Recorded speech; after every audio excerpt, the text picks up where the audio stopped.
नमस्कार मित्रांनो, तुमचं सर्वांचं परत एका नवीन व्हिडिओमध्ये मी मनापासून स्वागत करतो. मित्रांनो, आजचा व्हिडिओ जो आहे ना तो खूप स्पेशल आहे. विशेषतः ऑप्शन ट्रेडिंग जर करत असाल ना तर हा तुमच्यासाठी व्हिडिओ आहे. ट्रेडिंगमध्ये संयम आणि सातत्य कसं आणायचं हा खूप मोठा आणि खूप सायकोलॉजिकल प्रॉब्लेम आहे. जवळपास 90% जास्त ट्रेडर्स मार्केटमध्ये सध्या ह्या प्रॉब्लेमला फेस करत आहेत. तुम्ही कधी ऐकलंय का मित्रांनो? सेटअप एकदम परफेक्ट आहे, तुम्ही केलेला ॲनालिसिस पण बरोबर आहे, तरी पण ट्रेडसाठी आपण घाई केली आणि पैसे गेले. एखादा जर ट्रेड मिस केला का लगेच फ्रस्ट्रेशन येतं आणि रँडमली आपण काय करतो, ट्रेड घेतो. जर असं तुमच्यासोबत होत असेल ना तर हा व्हिडिओ फक्त आणि फक्त तुमच्यासाठी आहे. कारण ट्रेडिंगमध्ये सगळ्यात महागडी चूक काय माहीत आहे का? पेशन्स नसणं आणि कन्सिस्टन्सी नसणं. मित्रांनो, तुम्हाला तर माहीतच आहे, आपण ट्रेडिंग संदर्भात, इन्व्हेस्टमेंट संदर्भात, पर्सनल फायनान्स संदर्भात वेगवेगळ्या विषयावरती व्हिडिओ बनवतो आपल्या यूट्यूब चॅनलवर. आणि ह्या जर व्हिडिओ तुम्हाला मिस करायच्या नसतील, तुम्हाला जर अर्थसक्षम व्हायचं असेल तर पहिल्यांदा यूट्यूब चॅनलला सबस्क्राईब करा आणि हा व्हिडिओ जास्तीत जास्त शेअर्स करा. आज आपण ज्या विषयावर बोलणार आहे ना तो विषय आहे ट्रेडिंगमध्ये संयम आणि सातत्य नेमकं कसं विकसित करायचं, ते कसं टिकवायचं. आणि जर आपण चेंजेस केले आणि यामुळे तुमची ट्रेडिंग कशी ट्रान्सफॉर्म होऊ शकते, आज मी तुम्हाला ह्या व्हिडिओमध्ये सांगणार आहे. आधी एक गोष्ट क्लिअर करूया, पेशन्स म्हणजे नेमकं काय? तुम्हाला काय वाटतं? नुसतं बसून राहणं? पेशन्स म्हणजे राहणं नाही आहे, तर राईट ऑपॉर्च्युनिटीसाठी वेट करणं. बऱ्याच ट्रेडरला असं वाटतं की मार्केट ओपन झालंय, 9:15 वाजलेत, मग मी आता ट्रेड घेतला पाहिजे, जर मी ट्रेड नाही घेतला तर मी माझा वेळ घालवतोय असं वाटतं. पण हे पूर्णपणे चुकीचं आहे. मार्केटमधले जे बेस्ट ट्रेडर्स आहेत, जे प्रो ट्रेडर आहेत, ज्यांना 5-6 वर्षाचा मार्केटमध्ये अनुभव आहे, ते सगळे ट्रेडर जास्त ट्रेडिंग करत नाहीत, ते खूप कमी ट्रेडिंग करतात, म्हणून ते जास्त प्रॉफिटेबल आहेत. मित्रांनो, मी एक तुम्हाला उदाहरण सांगतो म्हणजे तुमच्या लक्षात येईल. जंगलामध्ये एखादा शिकारी असतो किंवा एखादा प्राणी असतो, त्याला शिकार करायचा असते. तो पूर्ण जंगलात सैरावैरा कधी पळत नाही, तो एका ठिकाणी फक्त शांत बसून असतो, तासन तास बसून असतो. आणि त्याला माहीत असतं की आपल्याला फक्त वेट करायचं आहे राईट ऑपॉर्च्युनिटीची. आणि जेव्हा वेळ येते तेव्हा तो शिकारी परफेक्ट काय करतो, शिकार करतो. ट्रेडिंगमध्ये देखील हेच आहे. तुम्हाला राईट ऑपॉर्च्युनिटीसाठी वेट करायचं आहे, थांबायचं आहे, गडबड करायची नाही आहे. मग आता मित्रांनो, सगळ्यात महत्त्वाचं, आपल्याकडं पेशन्स का नसतात, म्हणजेच आपल्याकडं इम्पेशन्स का येतात, याचं मूळ कारण पण आपल्याला माहित असलं पाहिजे.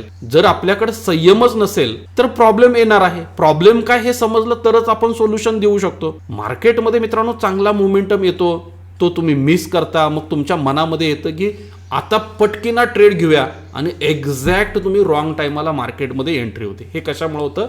फोमोमुळं, म्हणजेच फिअर ऑफ मिसिंग आउटमुळे होतं. मित्रांनो, फोमो हा ट्रेडिंग मधला सर्वात मोठा दुश्मन आहे. एक सिंपल रूल ठेवा, जो ट्रेड मिस झाला ना तो गेला खड्ड्यात, जाऊ दे, त्याचा विचार करू नका. पुढची ऑपॉर्च्युनिटी तुमच्या समोर चालून येणार आहे.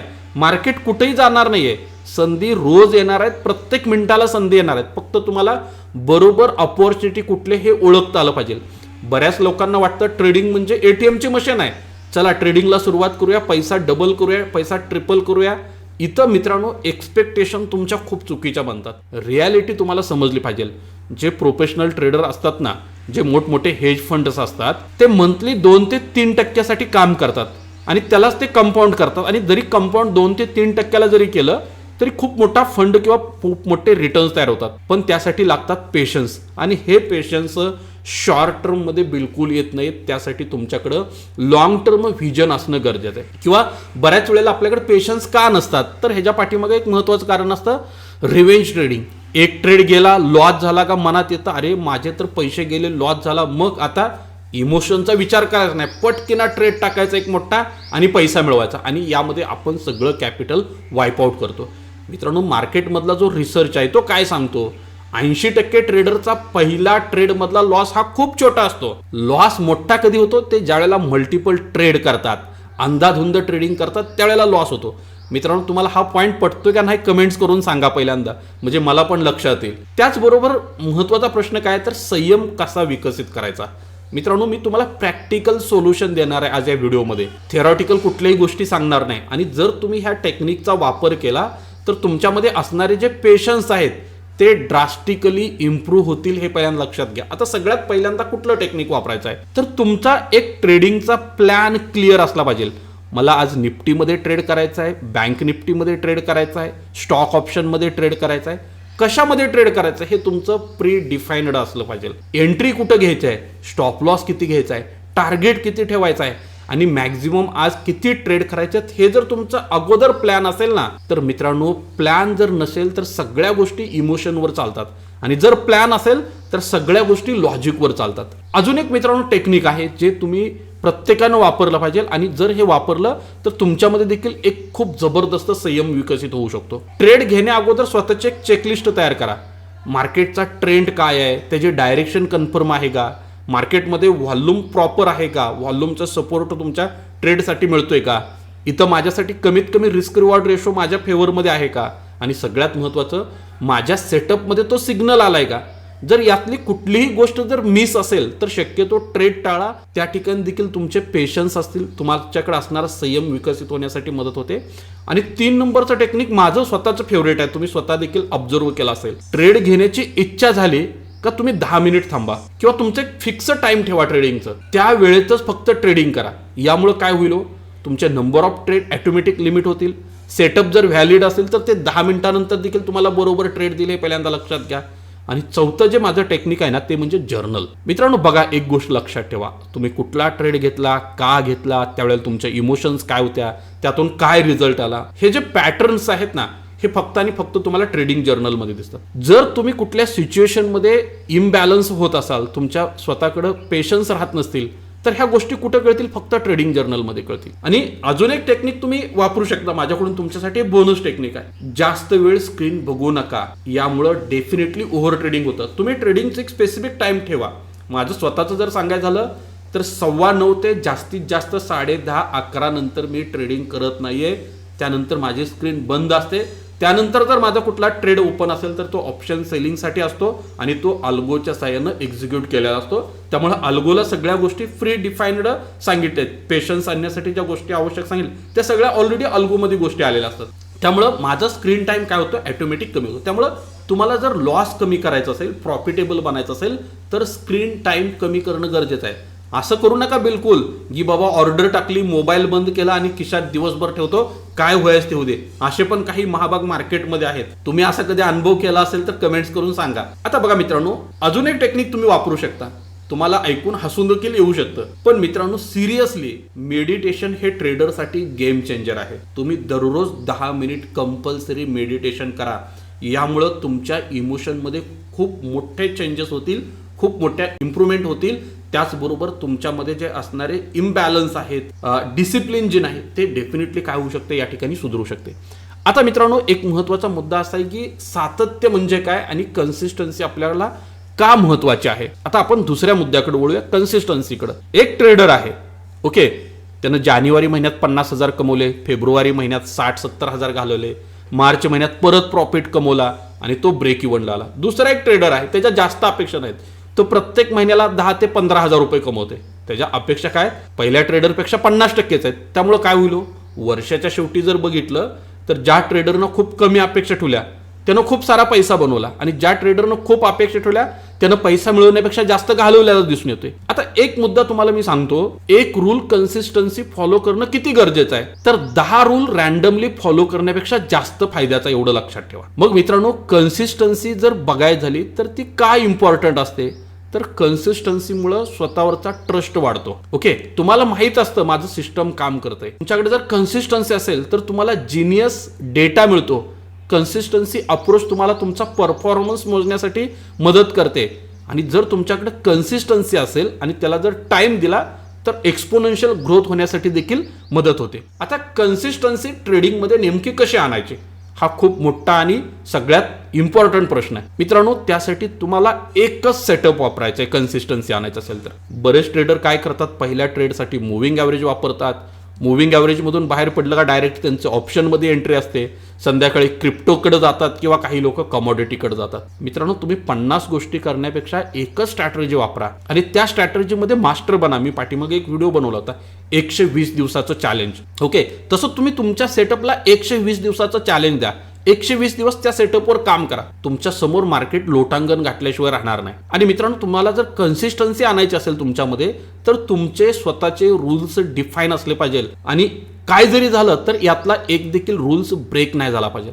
रूल्स तुम्ही स्वतः लिहा कागदावर, तुमचे काय रूल्स आहेत. मॅक्झिमम मला लॉस किती करायचा आहे, मॅक्झिमम पर ट्रेड मला किती प्रॉफिट मिळवायचं आहे, दिवसात किती ट्रेड करायचे आहेत, कुठल्या टायमाला मला ट्रेड करायचे आहेत, त्यासाठी माझी पोझिशन साईज किती असेल, ह्या सगळ्या गोष्टी जर तुम्ही कागदावर लिहून काढल्या आणि यानुसार जर ट्रेड केले तर ऑटोमॅटिक कन्सिस्टन्सी येते, एवढं लक्षात ठेवा. आणि मित्रांनो, हे रूल्स तुम्हाला काही दिवशी खूप टफ वाटतील, पण जेव्हा तुम्ही रूल्स फॉलो करता ना त्यावेळेला तुमची ट्रेडिंग ग्रो झाल्याशिवाय राहणार नाही. मित्रांनो, तुम्हाला जर कन्सिस्टन्सी आणायची असेल ना तर अजून एक गोष्ट तुम्ही करू शकता. प्रोसेसवर तुम्ही फोकस करणं गरजेचं आहे. काय सांगतोय मी, काळजीपूर्वक ऐका. प्रोसेसवर फोकस करणं खूप गरजेचं आहे. रिझल्ट काय असेल ते असू द्या, तुम्ही रिझल्टचा विचार करू नका. आपल्याकडे एक मराठी भाषेमध्ये म्हण आहे, कर्म करत राहा, फळ मिळत राहील. एक डॉक्टरचं जर उदाहरण घ्यायचं झालं तर डॉक्टरला ज्या वेळेला एखादी सर्जरी करायची असते त्यावेळेला डॉक्टर त्याच्या रिझल्टचा कधीच विचार करत नाही. तो पेशंट जगेल, मरेल, फेल होईल, सक्सेस होईल, त्याला काही देणं घेणं नसतं. डॉक्टर अक्षरशः हार्ट बाहेर काढून ओपन हार्ट सर्जरी करतात. त्या ठिकाणी डॉक्टर जर म्हणला की बाबा हा जगेल का मरेल, काय होईल, मग मी काय होईल, असा जर विचार केला तर ते सक्सेस होणार नाही. तो काय करतो, प्रोसेस फॉलो करतो. त्यांची जी ठरलेली प्रोसेस आहे त्या प्रोसेसनं ते काम करतात आणि त्या ठिकाणी त्यांना रिझल्ट येतो. मग मित्रांनो, तुम्ही जर प्रोसेस फॉलो केली तर तुम्हाला देखील रिझल्ट येणार आहे, पहिल्यांदा लक्षात घ्या. आणि सगळ्यात महत्त्वाचं, तुम्हाला जर तुमच्यामध्ये कन्सिस्टन्सी आणायचं असेल, तुम्हाला जर डिसिप्लिन डेव्हलपमेंट करायची असेल तर तुम्ही वीकली बेसिसवर तुम्ही तुमच्या कामाचा रिव्ह्यू घेणं गरजेचं आहे. माझे किती ट्रेड बरोबर आले, किती ट्रेड लॉसमध्ये गेले, मी खरंच रूल्स फॉलो करतोय का, माझ्यामध्ये सध्याला काही इम्प्रूव्हमेंट होते का, ह्या सगळ्या गोष्टी काय कराव्या लागतात, तुम्हाला वीकली बेसिसवर चेक कराव्या लागतात. जर वीकली बेसिसवर तुम्ही ह्या सगळ्या गोष्टी चेक केल्या तर ऑटोमॅटिक कन्सिस्टन्सीमध्ये देखील चांगली सुधारणा होते आणि ग्रोथ ॲक्सिलरेट पद्धतीनं काम देखील करतात. आता मित्रांनो, अजून एक मुद्दा खूप महत्त्वाचा आहे, माइंडसेटचा. शेवटी मित्रांनो, फंडामेंटल माइंडसेट शिफ्ट करणं हे इतकी साधी गोष्ट नाहीये. ट्रेडिंग कम्प्लिटली चेंज करायचं असेल तर स्वतःमध्ये काही चेंजेस करणं गरजेचं आहे. तर काय चेंजेस करणं गरजेचं आहे, तर सगळ्यात महत्त्वाचं मित्रांनो, मार्केटमध्ये पैसा कमवणं हे तुमचं काम असलं नाही पाहिजे. तुमचं पहिलं काम असलं पाहिजे कॅपिटल प्रोटेक्ट करणं, कॅल्क्युलेट रिस्क घेणं. आणि हे जर केलं तुम्ही तर ऑटोमॅटिकली तुमच्याकडे पैसा येण्यास मदत होते. त्यासाठी परफेक्ट रिस्क मॅनेजमेंट असणं खूप गरजेचं आहे. मित्रांनो, ट्रेडिंगमध्ये लॉस हा एक पार्ट आहे. प्रॉफिट आणि लॉस याशिवाय दुसरा कुठला रिझल्ट असू शकत नाही ट्रेडिंगमध्ये. मग मित्रांनो, लॉस जो आहे ना, ही तुमची फी आहे शिकण्याची. जर तुम्ही त्यातून नाही शिकला तर तुमची फी वायपट जाणार आहे आणि मार्केटला तुमचं काही देणं लागत नाही. मार्केट ऑलवेज न्यूट्रल असतं. Market is just a number. तुम्ही तुमच्या एक्सपेक्टेशन जर चेंज केल्या तर सर्व काही सुरळीत होऊ शकतं. प्रॉब्लेम तुमच्या एक्सपेक्टेशनमध्ये असतो. त्यामुळे एक्सपेक्टेशन कमी करा आणि प्रिपरेशन वाढवा.